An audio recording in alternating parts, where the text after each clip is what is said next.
လူတယောက်ကတထေးဖြစ်တယ်တဲ့ကျွန်တော်အလုပ်ကြိုးစားလို့တထေးဖြစ်တယ်မယုံလားယုံတယ်နော်ကျွန်တော်တငယ်ချင်းပေါင်းတဲ့ကိုညီလို့တထေးဖြစ်တယ်မဖြစ်နိုင်ဘူးလား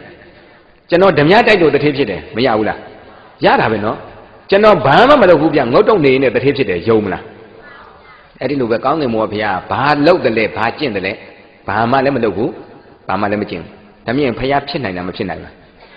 အဲ့ဒါလေးကိုတို့ကိုသင်ပေးရတယ်အဲ့ဒါမသင်ပေးရင်တို့ကဟိုသူများပြောတဲ့အတိုင်းယုံနေသေးတာဟုတ်ဒါမြင်ဒီအနောက်တိုင်းကပညာရှင်တယောက်ကရေးတဲ့စာလေးတစ်ပိုက်ရှိတယ်ဘုန်းကြီးကဖတ်ပြီးတော်တော်သဘောကျလို့ထာဝရဘုရားကလူသားတွေကိုဖန်ဆင်းခြင်းမဟုတ်